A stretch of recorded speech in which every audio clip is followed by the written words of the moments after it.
last year I created a 30-day program that had everything in it, and I decided to give it away for free. So I've pulled out the best parts of it and shared those podcasts with you here. This one is about becoming boss fit. I talk about becoming a life athlete. What I'm really referring to here is you being able to own, not just loan your results when it comes to your fitness and health. Becoming an anywhere, anytime athlete. A lot of jazz hands and buzzwords, but really what it's about is going, here are the actual systems and frameworks I've learned that are applicable and useful from my 22 years in the fitness and wellbeing space, working with about 10,000 people. I first wrote about this, I called it a health IQ map in my book, Minding Yourself. It then turned into the Life Athlete Matrix, which now it's the BossFit Matrix, which I actually spoke about in my TED Talk on intergenerational health. But BossFit, BSFT, really stands for body, self, food, and time. And what I've come to learn is that people move through stages, not just ages. It's why people can be in an industry or doing something for so long, but not really grow and develop, right? 1 year experience 10 times is different to 10 years experience. So I go through and explain to you how to become boss fit in this video. I hope you find value in it. Enjoy. Today I'm going to be talking about this concept of becoming boss fit. Or really another way to consider it is being the life athlete. And so it's a bit of background on this. I wrote about it firstly in my book Minding Yourself, where I painted out this idea of what I referred to at the time called a health IQ map. And yes, the name of it is exceptionally unsexy. So I really want to improve my health IQ using this map. However, it was the easiest way that I could try and figure out how to explain what I was talking to and teaching to at the time. That's since evolved, and I now call that the Life Athlete Matrix.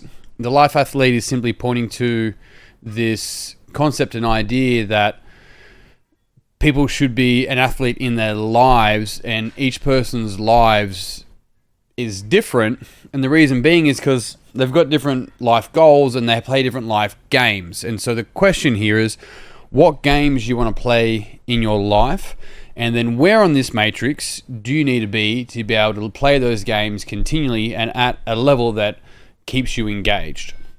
That's the whole idea of the Life Athlete and the Life Athlete Matrix. Really, the term boss fit is more about it just being a more attractive name. That is actually it. But it is still true, especially when we look at the word boss, is actually derived from the Dutch word bas, which means master. It's to master your mind and master your body, hence our approach of calm mind, strong body. So that's the background of this idea of becoming boss fit or being boss fit, and becoming a life athlete is really about having a calm mind, strong body for good so you can participate in life the way that you want to. That's the foundation, and in a way that you can continue for years to come. The whole idea that you own, don't loan, all of that sort of stuff. And so there is definitely this element when we look at BossFit that is, and it's interesting because I actually own the social media pages and the IP to BossFit as well as the trademarks. And what they really are about initially, before I got my hands on them, were about celebrating all things boss within the world of fitness and lifestyle. And I still align with that. It's this whole platform still aligns with that. The whole model still aligns with that. It's looking at the absolute peak of the human body and mind and exploring the edges. Ultimately, this is about exploring your edges. That's what this is about. It's just that you get to decide how you want to do it. If you're exploring edges of what's fundamentally possible, but it's not aligned to what's meaningful, then that's where it gets mixed up. It's where it gets mistaken. So what's meaningful for you, and then how do you explore those edges in both mind and body and beyond? Cool. That's a little background for you in relation to BossFit, Life Athlete, Calm Mind, Strong Body. And so the way that we approach that is a couple of different avenues, I guess, or who we speak to more than anything. And people usually come at this from two places. They usually come at this, and it's subjective because it's going to be different, but either from a place of they're good, but not great. Now, what I'm really saying is good, not great, is this person might be phenomenal in a certain area, but they know that they have more. So that not part, it should be good, gap, great. Because what we're looking at there is what's the gap. That's what I'm interested in. What is getting in the way of that gap to greatness for you? That's where all of the juice and the leverage is, right? When you're 90% done, because you're 90% good, that next 10%, you're halfway there. You've still got all this work to do, but that 10% is like paramount for greatness. And so it's for those individuals, and I've worked with like professional sports people all around the world, some really high level CEOs all around the world. And it's interesting where for them, their perception of good could be completely materially and also like day-to-day life different than someone else that's like, yeah, it's pretty good. So it is a bit subjective, but it's literally tapping into this idea that if you know that you have more there and you're not quite, something's getting in the way, that's the good, not great concept. Good, not great yet. And the other one is you've got results but never really kept them. So if either one of those sound like you know there's a voice in the back of your head knowing you can do more, you're just not sure what you need to clear in order to get there. Or if you've got results in the past, you've done the work in the past, but you kind of feel like you're back to square one. There's a couple of key principles that we look at when working with these whole idea for those two individuals to become boss fit. One is you get to earn what you learn. Education and continual education of self, of how we think and how others think and how we communicate and how we relate, and our body and exploring its edges at ages of 20 to 30 to 40 and beyond, is you earn what you learn. So you get to earn and keep what you learn. No one can take that away from you. When we put that onus onto someone else and make them do our homework and we just simply do the exercise, then we don't get to keep those results. We're loaning them. And one of the key differences between people that go down this path and the other ones that don't is the ones that do aren't looking for the safest route. It sounds counterintuitive. They're not looking for the safe, protective, don't want to hurt myself. They're just like, I'm going to risk going down the wrong path. I'm going to risk losing. I'm going to risk, even getting a couple of niggles. I'm going to push myself a little bit. I'm going to make some changes, even if it's not the most efficient way to start off with, because a lot of people get stuck by going, I don't know what's the best way, so I won't do any. That's the wrong way. There isn't a wrong way besides that way, because we want to be able to make decisions. Even if you go down the wrong path and you make decisions, and ultimately they're not the right path, you've gone further than the person that never did. The person that's waiting for the right path to just arise or arrive or tap them on the shoulder or whatever. So you got to be prepared to lose and cop a couple of jabs to the face, right? Punching jabs, whatever. The other is there has to be a shift in perspective. Our reality, our outer reality is fundamentally a reflection of our inner reality. We don't get what we want, we get what we feel we deserve. So something has to shift on the inside. There has to be a shift of perspective. And the beautiful thing about this is that when our perspective expands, you can't shrink it again. When your understanding, your knowledge, your awareness expands, you can't shrink it. You might go through waves of stress up and down, but ultimately you cannot shrink it again. So your perspective must shift and evolve, because what got you here won't get you there. The last part, like the last principle to lean on here, is you want to be working on behalf of possibility and potential, not on behalf of deficit. And so it's common for individuals to go, I want to lose weight, or I want to train as hard as I can. I want to change my life because I'm not good enough. Here's the shift. It's learning to go, I am good enough. That's why I deserve to go down this path, right? And it's not about trying to trick ourselves into thinking we're good enough. It's about fundamentally knowing that we are. There's a lot to that, but it is a fundamental shift that like, it's like saying to you, the listener, you complete me, compared to me saying I'm complete and I choose you, right? There is that love, inverted commas, is coming from two very different places. And so this is the same thing with here. It's like I'm complete and I want to find out what my potential is, or I'm not good enough, so I'm going to find out what my potential is.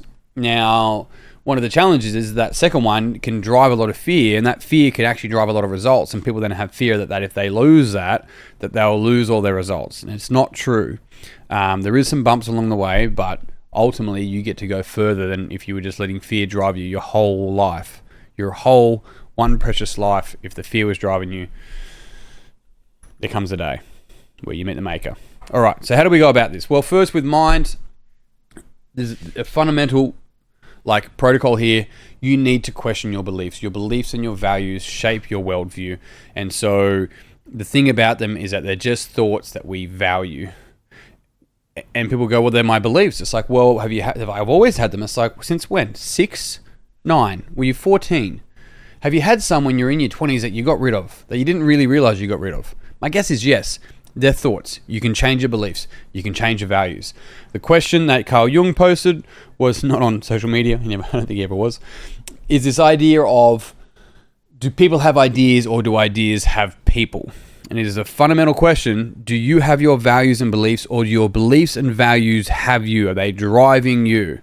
Because if they are, you don't have them, they have you. And so question your beliefs, audit your values. From there, what could be a new perspective? What could be a new way to look at this? What could I be missing in this situation? How could I look at this situation? What belief could I take on? What would be a resourceful way to deal with this situation? Start asking questions. Resourceful fucking questions, and you will realize that you are literally a very resourceful individual. So questions are what's going to unlock your ability to change your perspective. Here's a big one. Social. I highly recommend that you audit your circles, right? Your friendship circles. Doesn't mean to get rid of your friends. It means that if you're wanting to get a different result in life, and whether that be with money or career or finances or education, look at the people that you're spending your most time with and going, am I actually getting, like, any of these people are the kind of people that I want? Do they have what I want? And if the answer is no, then it's how do I get around the people that have what I want so I can learn how they do it? Because there's going to be a strategy of sorts. There's going to be a formula that you can find out. But you've got to get around those individuals. And let me tell you this, and I had to learn it, pay if you have to. Absolutely pay if you have to. If you've got to, for me in business, if I had goals to improve my business acumen and learn more in that, and then I was just trying to read books and not spend time with business people, or if I pay a chunk of money and spend time with people that I look up to and know more than me in that area, that money is going to come back tenfold. I am saving time and I'm getting around a network. It is exactly the same. You don't have to pay, but be prepared to pay if you have to get into the circles that are going to allow you to change your perspective and ultimately change your life. It is usually the cheapest way to do it. From there as well, there's a body. I've said this a few times. Explore your edges. Shut your mind up and learn to trust your body. You got to go in, right? Lose your mind, come to your senses, see what you can feel. Every single time you train and move and exercise, you have an opportunity to deepen your kinesthetic awareness and kinesthetic knowledge and kinesthetic intelligence. Do that. If you're wanting to become boss fit, you need to start exploring your edges. And if you're not sure what I mean by exploring your edges, I mean just stretching yourself, pushing your potential. Stretch, don't break. Very important. If you continue to go down and follow these rules, follow this pathway, you will really start to own your fitness. You will absolutely start to own your mind, and you will absolutely start to live without the limits that you once had, because they will start to come to the front of your mind. You will start to understand them and see them and realize that they're just thoughts. They are not truths. And that is how we fundamentally change our perspective, and that is how we fundamentally become boss fit. Thanks for watching. I hope you got a lot of value out of that. I help high pressure people become high capacity humans, and I do that through a 3-step process where I help them build a clear vision, a calm mind, and a capable body. I put together a step-by-step game plan video. You can find the link below. If you actually want to do it with me, I run free workshops on this every single week. You can also find the link below for that.